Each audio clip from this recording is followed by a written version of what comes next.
4 अक्षर। तो सीता जी के गुरु का नाम है सतानंद। आपके माता जी का नाम? पिता श्री को नाम सब कहते हैं, लेकिन मैया को नाम कोई नहीं कहते हैं। पिताजी का नाम सब कहते हैं और मैया का नाम काहे में कहते हैं? क्योंकि सब गाली देते हैं। जन्म को किसने दिया? माता जी। दूध किसने पिलाया? माता जी। तेल के लगाया? माता जी। पर पैखाना करने का तरीका कौन बताया?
बोले भक्त भगवान की जय। चलिए समय को देखते हुए झांकी प्रश्न में समाप्त किया। अब ये मंगल भावनाया मंगल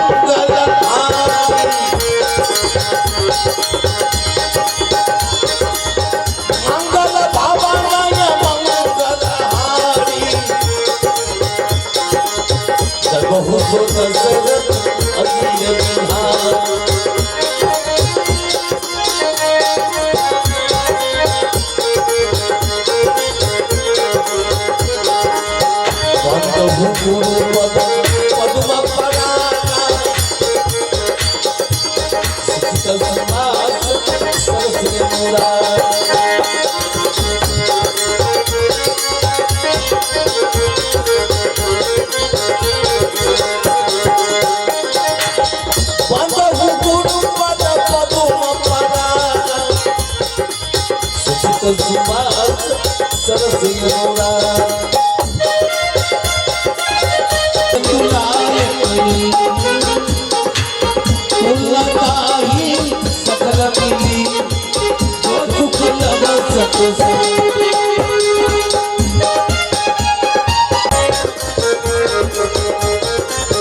पृथ्वी पर भी चलता हूँ।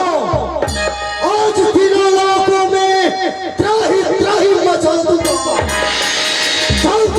घूमने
तुम्हारे पृथ्वी के ऊपर घोर अत्याचार किए जा रहे हैं।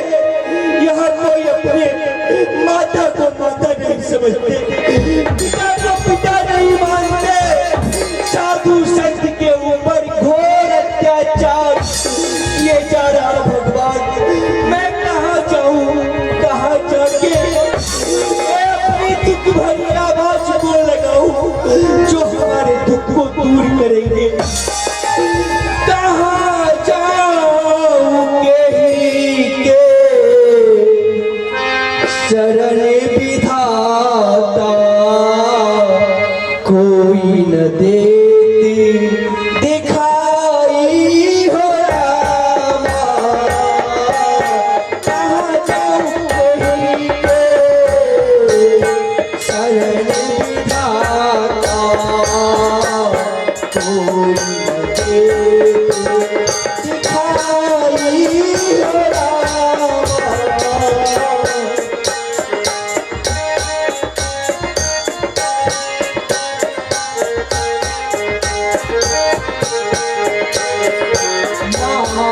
नहीं नाथ पिता नहीं देवा, साधु से करवाई सेवा। जिनके यहाँ आकर भगाई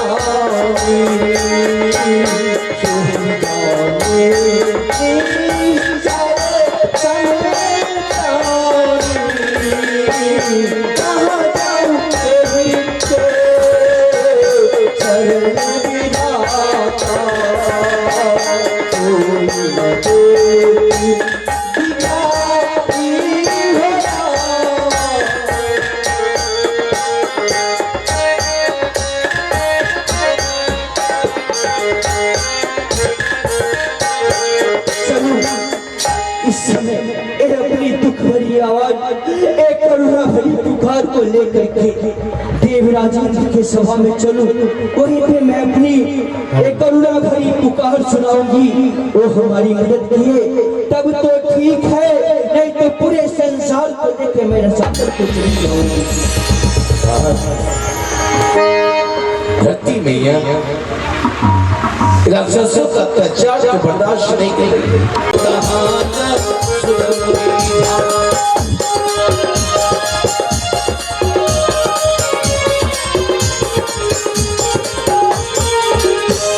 इंद्र हो मुझे जानते, इंद्र हो मुझे जानते, हर खासो आम है, ताबे में जिन परे देवो तमाम है। राजा हूँ मैं इंद्रलोक का, राजा हूँ मैं इंद्रलोक का, कहलाता हूँ सुरपति। सर देवता झुकाते सुबह और शाम। सुन रहे मेरे लाल देव, सुन रहे मेरे लाल देव, जिसको नहीं करा जल्द मेरे वास्ते ये सभा करो तैयार। फर्श बिछाओ जगमगे, फर्श बिछाओ जगमगे, इस महफिल के दरमियान परियों को हाजिर करो, करे नाच और महाराज त्राही बाबा, त्राही बाबा, त्राही बाबा, त्राही बाबा, आप हमारी रक्षा करो, मदद करो। मैं सबके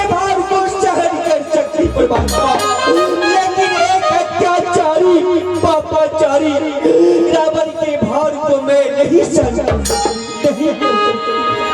माँ वसुंधरे, इस समय तुम और इतने औकुलाकर मेरे पास आई हो, क्या बात है माँ वसुंधरे?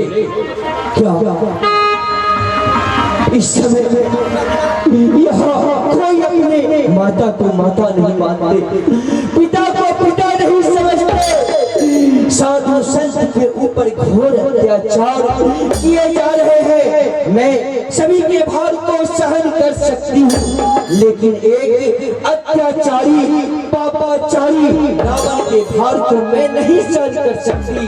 आप हमारी रक्षा करें तब तो ठीक है, नहीं तो पूरे संसार को लेकर मेरे साथों को चली जाऊं। नहीं माँ वसुंधरे, ऐसा मत करो माँ। तुम तो यहाँ उतला कर आई हो, लेकिन उस रावण के अत्याचार से हम सारे देवी देवता जो है जंगल में कंदराओं में छुप कर रह रहे हैं, लेकिन भगवान भोलेनाथ और पितामह ब्रह्मा दोनों मिलकर उन्हें ऐसा वरदान दिए हैं ताकि उस वरदान को पाकर वो रावण जो है सारे देवी देवताओं पर अत्याचार कर रहा है। इसका उपाय जब वरदान भगवान भोले शंकर और पितामह ब्रह्मा जी दिए हैं, तो इसका उपाय वही सोचेंगे कि किस तरह से रावण का अत्याचार समाप्त हो। इसलिए माँ वसुंधरे, हम सब मिलकर भगवान भोलेनाथ और पितामह ब्रह्मा जी के पास चलना चाहिए। बैठ सुर सब करही विचार, अपनी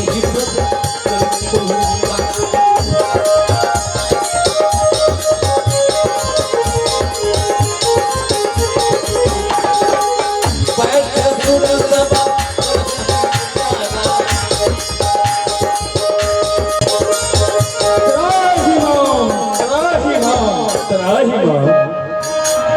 देव राजेंद्र यथवा समस्त देव समुदाय और ये पृथ्वी, कहिए आप लोगों के ऊपर क्या कष्ट है? यहाँ तक आने का क्या कारण है? और मुझे सब चीज मालूम है, क्योंकि रावण का अत्याचार, रावण का जो पापाचार है वो बहुत ही बढ़ चुका है, किंतु हम कर भी क्या सकते हैं।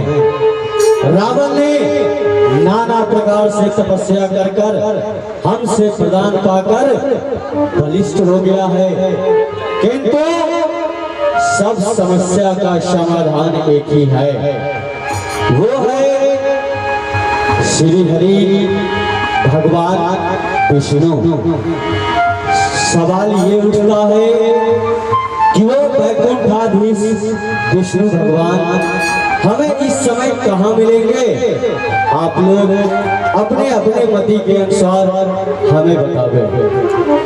हे पितामह, मेरे मति के अनुसार इस समय वो नारायण क्षीर सागर में होंगे। हे पितामह ब्रह्मजू, हमारे मत के अनुसार इस समय नारायण साकेत धाम में होंगे। क्यों नहीं? ऐसा भी हो सकता है।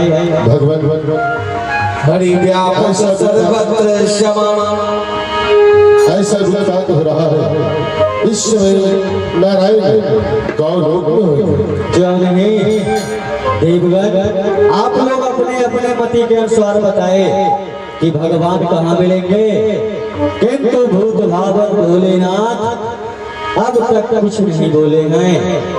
हे भोलेनाथ, आप ही बतावे कि हमें इस समय इस दुख की घड़ी में भगवान विष्णु कहाँ मिलेंगे। हरि व्यापक सर्वत्र समाना, प्रेम ते प्रकट हो में जाए। पूज्य पितामह पृथ्वी, देवराजेंद्र अथवा देव समुदाय, आप सबों ने अपना अपना विचार प्रकट किया, कि परमात्मा हमें वैकुंठ में मिलेंगे, गोलोक में मिलेंगे, क्षीर सागर में। भिन्न भिन्न मत हैं और भिन्न भिन्न विचार हैं। हमें परमात्मा की प्राप्ति कैसे हो? क्योंकि वो परमात्मा तो सब स्थान पर सामान्य रूप से विराजमान रहते हैं और जब उनके भक्त उनको याद करते हैं तो वो उन्हें तत्क्षण ही दर्शन देते हैं। जिस प्रकार से काष्ठ के अंदर अग्नि छुपी होती है, जब उस काष्ठ का घर्षण किया जाता है तो उसमें से अग्नि प्रज्वलित होती है। इसी प्रकार से परमात्मा प्रत्येक स्थान पर है, अण में, कण में, जल में, थल में, भुवन भुवन में राज रहे। वो जगदीश्वर, वो परमेश्वर कण कण में विराज रहे। जले विष्णु, थले विष्णु, विष्णु भगवान विष्णु प्रत्येक स्थान पर विराजमान रहते हैं। क्योंकि भगवान विष्णु से एक समय श्री नारद जी ने प्रश्न किया, प्रभु ये भक्त यदि आपको प्राप्त करना चाहे, आपको ढूंढना चाहे तो आप हमें कहाँ प्राप्त होंगे, आप हमें कहाँ मिलेंगे? तो भगवान विष्णु ने बहुत ही सुंदर उत्तर दिया, सिया राम मैं सब जग जाने करहु प्रणाम।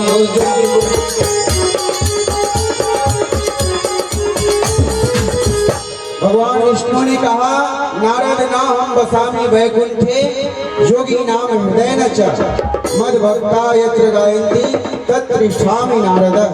नारद, ना तो मैं वैकुंठ में निवास करता हूँ और ना ही योगियों के हृदय में। मेरे भक्त मुझे जहाँ याद करते हैं मैं वहीं पर उन्हें दर्शन देता हूँ। क्योंकि भगवान विष्णु का तो ये कहना है कि ब्रह्म शंका को छोड़ और मुझ पर कर विश्वास, जहाँ तो मुझको याद करे मैं वहीं करूँ निवास। परंतु ब्रह्मा जी मेरा भी एक कहना है, महामंत्र ओम जाना को नहीं आसमान। ठीक है वह इंद्रियां जो तन बस रही नहीं, रसना वो नहीं जिसने प्रेम रस चाखा नहीं, आंखें वो नहीं जो प्रेम में बही नहीं। आस्तिक और नास्तिक के झगड़े हैं अज्ञान रूप। अरे कोई कहे हाँ हाँ तो ये कोई कहे नहीं नहीं। नारायण है जगत में और ये जगत है नारायण में। ढूंढिए तो यहाँ मिले, अन्यथा वह कहीं नहीं। पूज्य पितामह, मेरा तो ये विचार है कि हम सब सर्वप्रथम अपने मन को एक करें और यहीं से उस परमात्मा को अर्थनाद होकर याद करें। वो भक्तों के ऊपर कृपा करने वाले कृपालु हैं, दयालु हैं। वो अवश्य हमारी टेप सुनेंगे और हमें अभयवाणी भी सुनाएंगे। साधु साधु। हे भोलेनाथ, आपका कहना सत्य है। हम समस्त देवता कहीं नहीं जाकर यहीं से प्रभु को याद करेंगे, वो हमें अभयवाणी अथवा दर्शन अवश्य देंगे। जय जय सूर्यनायक जन सुखदायक सरसपाल भगवती गीता। जय सुधारी सुधा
रावण के अत्याचार से बहुत ही दुखी हैं।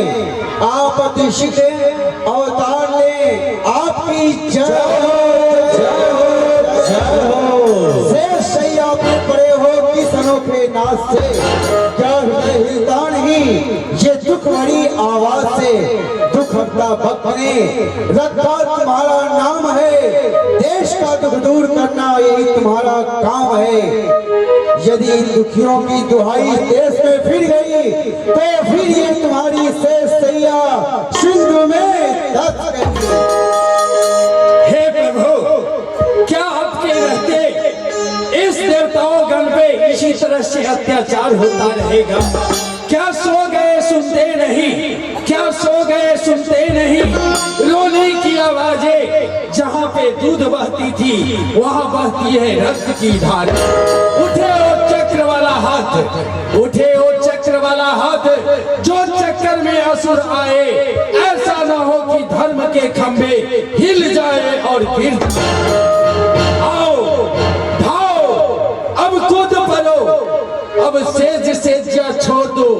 इस तरह से जुल्मों का जुल्म का नाता अगर न आओगे भगवान, अगर न आओगे भगवान तो निर्बल पुकारे जाओगे। आज से दीन बंधु दीनानाथ न कहलाओगे। अवतार लो प्रभु, अवतार लो। शनि पौनी सूद सुरेशा तुम ही लाग धरो नर में। हे देवी लोग, आप लोग ना डरे, ना डरे, ना डरे, क्योंकि मैं पूर्व समय में ही मनु और शत्रुपा को वर दे चुका हूँ। मुनिवर, मैं उनके गृह में जाऊंगा और समस्त पृथ्वी के भार को हल्का करूंगा। साधु साधु साधु। देवराजेंद्र अथवा समस्त देव समुदाय और पृथ्वी, आप लोगों ने प्रभु की अभयवाणी सुनी। उन्होंने कहा है कि मनुष्य का शरीर धारण करके पृथ्वी पे आएंगे, और रावण ने भी मुझसे वही वरदान माना है कि इस संसार में मैं किसी के मारे न मरूं, एक मनुष्य और बंदर को छोड़कर। तो बहुत ही शुभ समय है। अगर प्रभु मनुष्य का शरीर धारण कर रहे हैं तो प्रभु के कार्य में, उनके सेवा में हम समस्त देव समुदाय तत्पर हैं। तो सवाल ये उठता है कि हम लोग किस स्वरूप से चले? तो बचा है एक ही स्वरूप, वो है बंदर का स्वरूप। आप लोग अपने अपने मति के अनुसार मुझे बताएं कि आप लोग किस रूप से पृथ्वी पर जाएंगे और प्रभु का सेवा करेंगे। हे प्रभु, मैं भी अपने शरीर से एक कन्या उत्पन्न करूंगी जिसका नाम होगा सीता, और प्रभु की सेवा करूंगी। हे पितामह ब्रह्मा जी, जब वो नारायण मनुष्य का रूप धारण करके इस धरातल पर आएंगे तो हम लोग का भी कर्तव्य बनता है कि बंजर का रूप धारण करके और उनके सहायता के लिए, उनके साथ देने के लिए अवश्य जाए। इसलिए हे पितामह ब्रह्मा जी, मैं अपने अंश से एक बंदर उत्पन्न करूंगा जिसका नाम रहेगा बाली, और समय आने पर प्रभु का सहायता करूंगा। क्यों नहीं, बहुत अच्छे। और अब हमारी बारी है। हाँ पितामह। तो क्यों नहीं, मैं यहाँ भी सबसे बूढ़ा हूँ और वहाँ भी मैं बूढ़ा ही रहूंगा, और मैं अपने अंश से एक जामवंत नाम का वृक्ष उत्पन्न करूंगा और प्रभु का सेवा करूंगा। हे भोलेनाथ, समस्त देवी देवता प्रभु की सेवा में चल रहे हैं और आप मौन धारण किए हुए बैठे हुए हैं। क्या आप हम लोगों के साथ नहीं चलेंगे? इसी कैलाश पे केवल बंदे ही चलेंगे भोलेनाथ। पूज्य पितामह जी, मैं भी यही विचार कर रहा हूँ, यदि आप सब चलेंगे इस भूतल पर परमात्मा के चरणों की सेवा करने के लिए, तो मैं इस पथरीला कैलाश पर अकेला क्या करूँगा। परंतु प्रश्न यह उठता है कि रावण ने मेरी बड़ी सेवा की है, 10 शिष्य मन समान समझ उसने मुझे चढ़ाया है, मैंने भी प्रसन्न होकर वरमंडित उसे बनाया है, किंतु वह उस वरदान का दुरुपयोग कर रहा है। आज पृथ्वी संत ब्राह्मण देवता हिंदुओं पे अत्याचार कर रहा है और उसने मेरे 11वें रुद्र का भी अपमान किया है। उसे यह मालूम ही नहीं है कि यदि शिव प्रसन्न है तो महामृत्युंजय हैं, और शिव यदि क्रोधित हैं तो फिर महाकाल भी हैं। तो मैं अपने उसी 11वें रुद्र को काम में लाऊंगा और हनुमान बानर बनकर रावण का नाश कराऊंगा। मैं भी अपने 11वें अंग से हनुमान नाम का बंदर उत्पन्न करूंगा और प्रभु के चरणों की सेवा करूंगा। चलिए वह शुभ घड़ी शुभ समय आए, इससे पूर्व ही हम सब भूतल पर चलकर और प्रभु के आने की प्रतीक्षा करें। चलिए, और ये पृथ्वी जो है इसे भी हमारे साथ भूतल पर ही रहना पड़ेगा ताकि इन वंचरों के फल फूल के खाने की व्यवस्था हो सके। चलिए पूज्य पितामह हम लोग चले। या सब बुद्धि न चरित्र मैं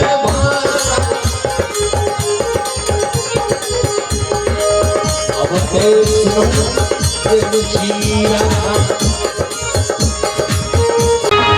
आइए आपको हम भगवान जन्म लेने के लिए, अवतार लेने के लिए प्रीति विचार, इससे पहले भगवान के चतुर्भुज का दृश्य करेंगे।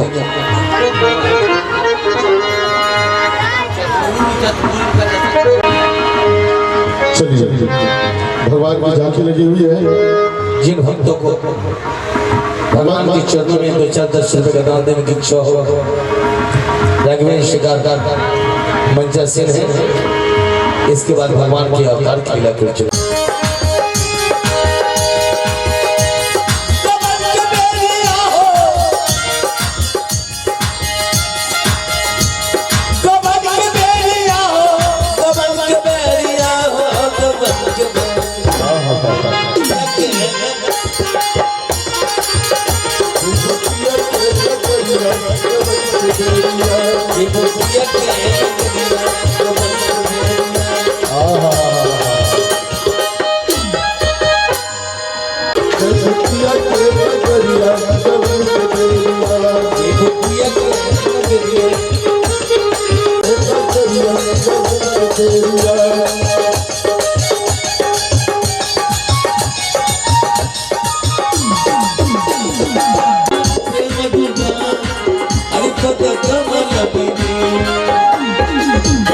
प्रजा करती है पूजा महाराज के फरमान को, लेकिन लोग कहते हैं महाराज में अंश है भगवान को। महाराज की जय हो, महाराज की जय हो, महाराज की जय हो।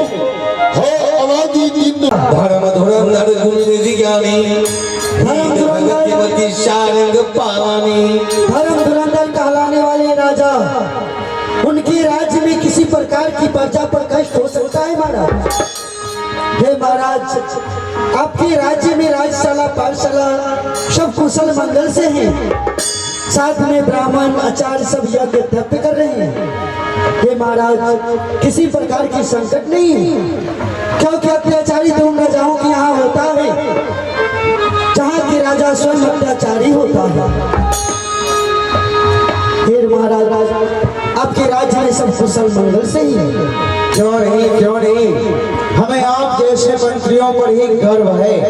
आपके इन अमूल्य शब्दों को सुनकर हमारा हृदय प्रसन्न चित्त हुआ।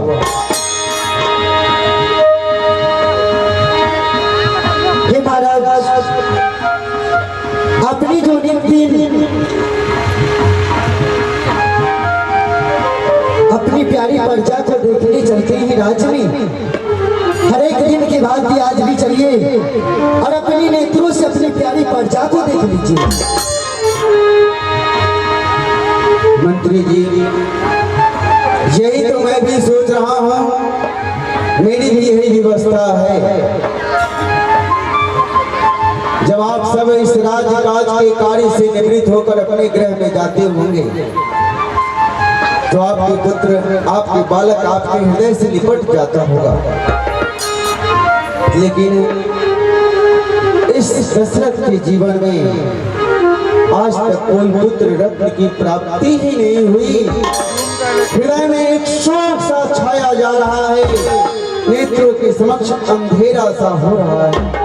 हमारे हृदय में मंत्री बहुत ही बड़ी ग्लानि है। एक बार भुवत मन माही, भय गलानि मोर सुत नाई। तुम तो जानते हो त्रैलोक्य में मेरा यह रथ जाता है। देवराज इंद्र भी मुझे बैठने के लिए आदर्श आसन देता है, किंतु आज उसने भी मेरा अपमान कर दिया। महारानी कैकेयी ने मुझसे कहा, देवलोक में मिलने वाले पारिजातक पुष्प मुझे ला कर दो। मैंने उसकी हठ मानकर और देवलोक चला गया। जानते हो मंत्रीवर, इंद्र ने मेरा सम्मान किया, मेरा स्वागत किया और मुझे अपने सिंहासन से बैठाया। अप्सराओं का नृत्य गान देखकर मैं वह पुष्प उसी स्थान पर भूलकर अपनी अयोध्या राजधानी के लिए चला, किंतु जब मैं आधे मार्ग तक पहुंचा तो मुझे ज्ञात हुआ कि मैं जिस कार्य के लिए गया था वह कार्य तो मेरा पूर्ण हुआ ही नहीं। मैं यह विचार कर वापस जाता हूँ देवलोक में, तो वहां मैं क्या देखता हूँ कि जिस सिंहासन पर मैं बैठा था देवराज उसे गंगा जल से धुलवा रहे हैं, उसे शुद्ध करा रहे हैं। मुझे बड़ा ही आश्चर्य हुआ। मैं गया और मैंने देवराज से पूछा। उन्होंने कुछ क्षण इस बात को टालता रहा।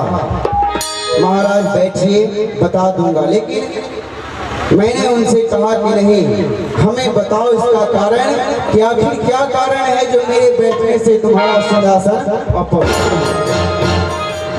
देवराज इंद्र मेरा मित्र है। उसने उसे कहा, चक्रवर्ती महाराज दशरथ है, आप मृत्यु लोक निवासी हो, गृहस्थ प्राणी हो, और जिस गृहस्थ के एक भी संतान नहीं है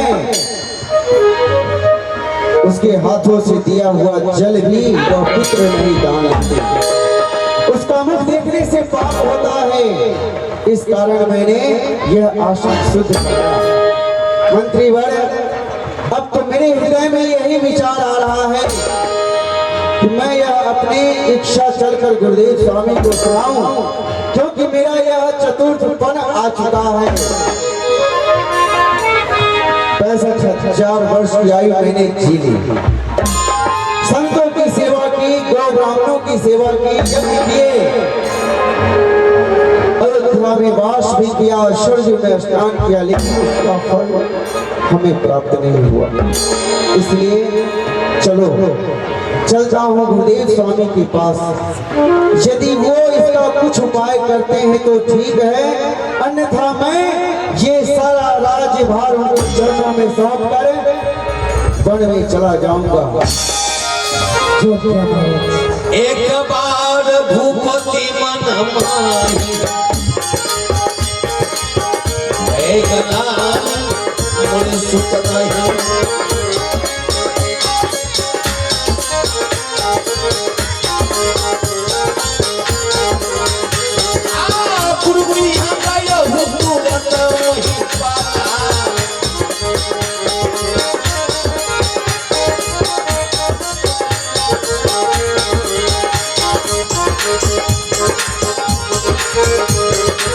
चरण लगी करी जाला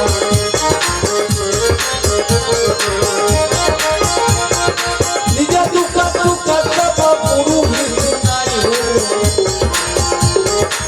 कहो बस बहु समझा गुरु ब्रह्मा गुरु विष्णु गुरुर्देवो महेश्वर गुरु साक्षात परब्रह्म तस्मै श्री गुरुवे कल्याण मस्त हे राजन, सर्वदा आपका कल्याण हो। कहिए, आप अपने अष्ट मंत्रियों के साथ यहाँ तक आए और आज आपका जो ये चेहरा है मुरझाया हुआ है। हे राजा, आप ऐसे तेजस्वीमान राजा, चक्रवर्ती सम्राट राजा, जो अवधपुरी के रहने वाले हैं, जिस राज्य में आप जैसे राजा महाराज हो, उस राज्य में कभी भी किसी प्रकार की अचिंता हो ही नहीं सकती। और आपका मुख जो है वो मुरझाया हुआ है। कहिए, इसका कारण क्या है? निज दुख सुख सब गुरु ही सुनायो कहे वशिष्ठ बहु विधि समझा। गुरुदेव, आपकी कृपा से इस दशरथ के पास किसी भी वस्तु की कोई कमी नहीं है। गुरुदेव, आपके आशीर्वाद से मेरा राज्य कोष सब पूर्ण है, सब भरा है प्रभु।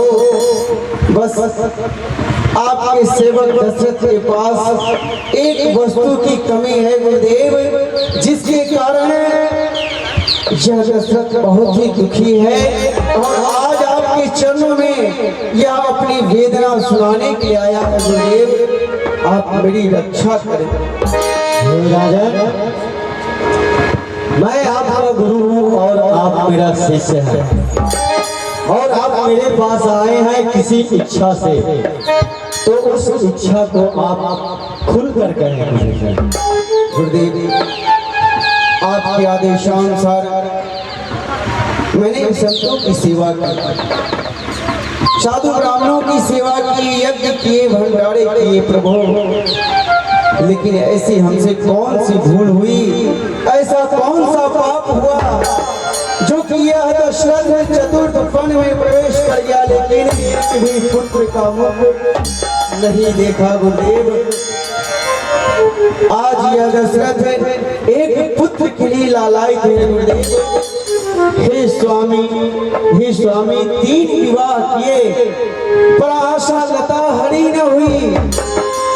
मैं दुर्बल होता जाता हूँ, अब तक वह स्वर्ण घड़ी न हुई। अधिकार भविष्य में किसका है, जो गुरु अब तक अंधेरा है। मैं दुर्बल होता जाता हूँ, इस प्रबल दुख ने मेरा अधिकार भविष्य में किसका है, अधिकार भविष्य में किसका है, जो गुरुवर अब तक अंधेरा है। मैं दुर्बल होता जाता हूँ, ये प्रबल दुख मेरा है। प्रभु, वह वृक्ष निरर्थक है स्वामी, जिसमें एक भी फल होवे, वो मेघ कहाँ शोभा पाता, जिसमें न बूंद भर जल होवे। ज्यादा नहीं, बस एक ही हो, जो राज्य चलाने वाला हो, राजकाज का अधिकारी और वंश बढ़ाने वाला हो। गुरुदेव, यही चिंता मेरे हृदय में घर बना ली है। प्रभु, यदि आप कोई उपाय करते हैं तो ठीक है, अन्यथा ये राज्य ताज मैं आज आपके श्री चरणों में अर्पण करके और जंगल में भजन के लिए चला जाऊंगा। क्यों नहीं राजन, आपका कहना यथार्थ में सत्य है, किंतु आपके मन में जो चिंता घर बनाई हुई है, उस चिंता को आप निकाल करके फेंक दें। क्योंकि हे राजन, चिंता और चिता में केवल एक बिंदु की फासला है। तो आप हे राजन चिंता न करें, चिंता करना है नहीं, शत्रुओं का कर्तव्य गलत ख्याल है राजा कि पुत्र से ही नाम चलता है। चिंता चिता से बढ़कर है जो धुन के समान लग जाती है। जिन देखो चिता जलाती है, जिन देखो चिता खाती है। गलत ख्याल है राजा, क्या ध्रुव प्रहलाद आदिकों का पुत्रों ने ही नाम चलाया है। हे राजन, आपके वंश में एक से एक प्रतापी राजा हुए, एक से एक दिग्गज राजा हुए, क्या उनका नाम पुत्र से ही चला है? कभी नहीं राजन, और आप शायद भूल रहे हैं जिस समय आप शिकार खेलने गए थे, और अभी शिकार आप कहाँ पे खेल रहे थे? सरजू के किनारे एक वृक्ष के ऊपर बैठकर आप शिकार के इंतजार में थे। लेकिन आप ही के राज का एक गरीब बालक वो अपने माँ बाप को समस्त तीर्थों का यात्रा कराकर आपके ही सरजू जल में जल भरने के लिए आया था। किंतु हे राजन, आप आज से नहीं अनादिकाल से सप्तवेदी बाण चलाने में माहिर हैं। जब भी वो बालक अपने झाड़ी को उस जल में डुबोता है तो उसमें से कर कर की आवाज आती है, और आप क्या करते हैं कि सप्तवेदी बाण बिना देखे हुए ही चला देते हैं। लेकिन वो बाण उस भक्त सरवन कुमार के सीने में लगता है। उसके मुख से एक ही आवाज आता है, हाँ माता पिता। जब आप नीचे आते हैं देखते हैं कि वो शिकार नहीं, आपके ही राज का रहने वाला एक भक्त है। वो तो मर रहा था, किंतु मरते मरते आपसे एक वादा भी किया था कि आप ये जल की झाड़ी ले जाएं और हमारे जो माँ बाप वृद्ध हो चुके हैं, अंधे हैं, आप जाकर के पानी उन्हें पिला दें। और इतना कहकर सरवन कुमार चला जाता है। जब आप उनके माता पिता अंधा अंधी के सामने पहुंचते हैं, ऋषि शांतन और देवी ज्ञानावती, किंतु वो ऋषि पहचान जाते हैं कि आप उनके पुत्र नहीं, आप अयोध्यापुरी के राजा चक्रवर्ती किंतु आपसे कहता है कि हे राजा, लाओ तुम जल लाए हो, मुझे जल दे दो। और आपको याद नहीं कि वो आपको श्राप भी दिया था, किंतु वो श्राप नहीं, आज वही श्राप आपके लिए आशीर्वाद बन गया है। हे राजा, धारहु धीर होई हे सुख चाली। हे राजा, विगत भगत भया। हे राजा, आपके गृह में 4 पुत्र होंगे, और वो भी कैसे? जो सारी वशिष्ठ बुलावा, पुत्र काम शुभ यज्ञ करा। हे राजा, आप एक यज्ञ करावे। यज्ञ गुरुदेव जी, ये तो बड़ा ही शुभ कार्य है। आप बहुत यज्ञ कराए हैं, किंतु आपको इस बार पुत्र यष्टि यज्ञ कराना है, और उस यज्ञ का आचार्य मैं नहीं रहूंगा।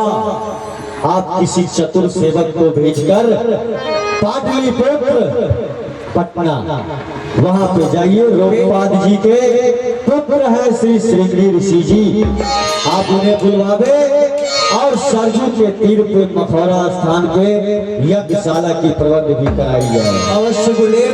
सेवक, मेरा रथ गामी रथ लेकर पाटलिपुत्र जाओ और वहां से श्री श्रृंगी ऋषि महाराज को सादर ले आओ। यज्ञशाला का निर्माण मथुरा स्थान पर हो जाए। जय गुरुदेव। श्रृंगी ऋषि वशिष्ठ बोला,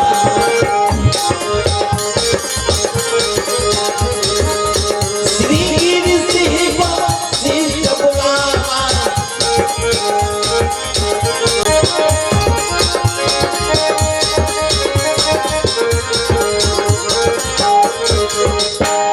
ऋषिराज के श्री चरणों में सेवक का प्रणाम स्वीकार हो। कल्याण हो। कहो सेवक, कहाँ से आए हो? हे ऋषिराज, याद किए हैं क्या कहा सेवक? चक्रवर्ती चूड़ामणि दशरथ जी महाराज के गुरु वशिष्ठ जी मुझे याद किए हैं। हाँ ऋषिराज, मैं अवश्य चलूंगा। चलो सेवक। आइए ऋषिराज। श्रृंगी ऋषि वशिष्ठ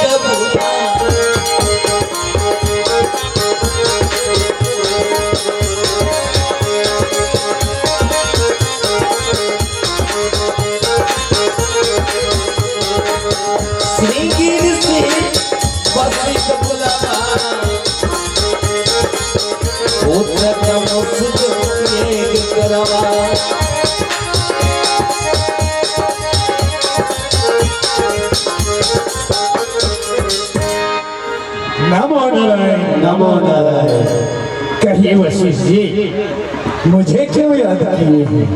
हाँ श्री ऋषि जी, मैंने आपको इसलिए याद किया है कि हमारे जो महाराज हैं दशरथ जी, उनके गृह में अब तक एक भी पुत्र नहीं हुए हैं।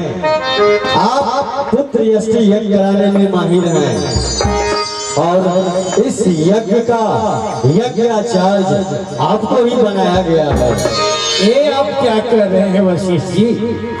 पुत्रेष्टि यज्ञ तो आप भी करवा सकते हैं ना, आप क्यों नहीं करवाएंगे? हे ऋषिराज, आप कराएंगे तो और भी सुहावन लगेगा और हमारे महाराज का जो इच्छा है वो बहुत ही भारी इच्छा है। इसलिए चलिए मखौरा के स्थान पे यज्ञशाला तैयार है। ठीक है वशिष्ठ जी, अगर आपकी यही इच्छा है तो मैं अवश्य यज्ञ का भाग ले सकता हूं। श्रृंगी ऋषि वशिष्ठ बोला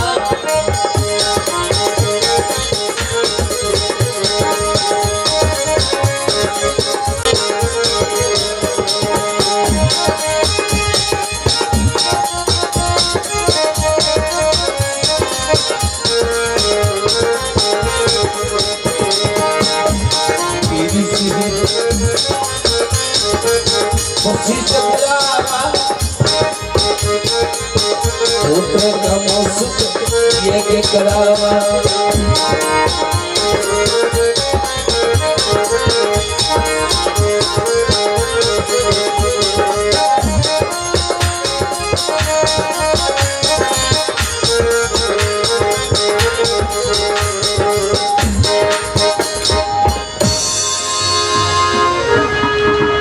मंगलम भगवान विष्णु मंगलम मंगलम पुंडरीकाक्षाय मंगलाय हरि।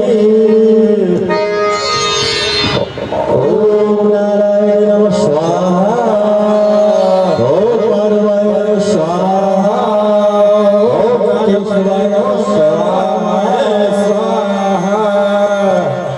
ओम गणपतये वामहे स्वाहा, इंद्रदेवाय नमः स्वाहा।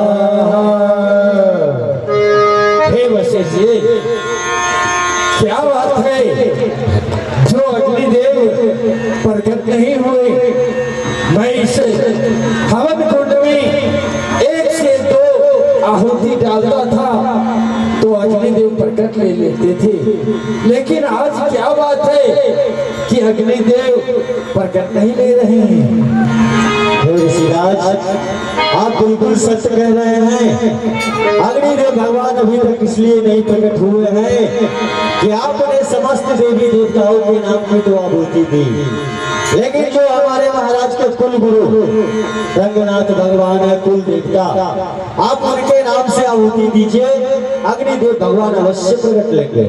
ओम रंगनाथाय स्वाहा, ओम रंगनाथाय स्वाहा, ओम कुलदेवाय स्वाहा, ओम रंगनाथाय स्वाहा।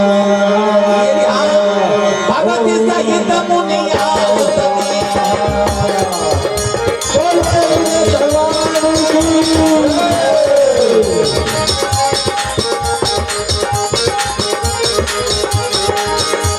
सहित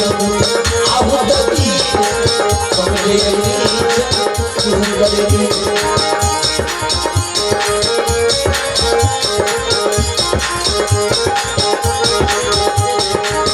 जो वशिष्ठ का चूही गए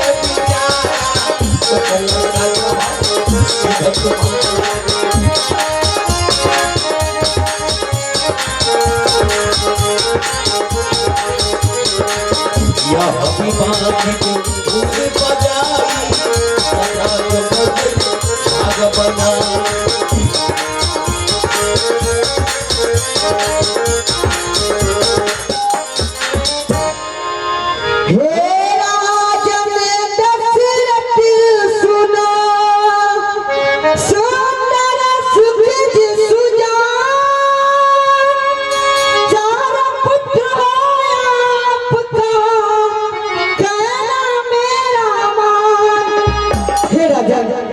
जो भी कुलगुरु बस्ती जी मन विचारे हैं वो काज आज पूर्ण हो गया।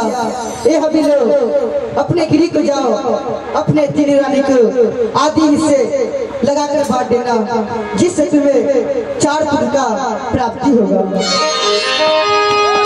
बोलिए भगवान की जय। हे राजन, अग्निदेव भगवान आपको प्रसन्न होकर ये हव्य दिए हैं, आप इसे ले जाइए यथा योग 4 भाग बनाकर तीनों रानियों में बांट दीजिएगा। आपके गिरह में अवश्य पुत्र उतार लेंगे। अवश्य गुरुदेव, किंतु महाराज श्री की विदाई अभी नहीं होगी क्योंकि ये पुत्र जन्मोत्सव तक इस अयोध्या में ही रहेंगे। लालन को खिला लेंगे, पुनः ये अपने आश्रम के लिए जाएंगे। आपकी व्यवस्था गुरुदेव स्वामी के आश्रम पे कर दिया गया है। हाँ, आप निश्चिंत होकर जाइए। प्रणाम। ऋषिराज, आप नहीं घबराइए, चलेंगे अपने स्थान पे और गरम गरम लिट्टी चोखा बनाएंगे और वही भंडारा चलेगा। क्यों नहीं वशिष्ठ जी, बहुत दिनों के बाद मिलन हुई है, क्यों नहीं चलेंगे, अवश्य चलेंगे।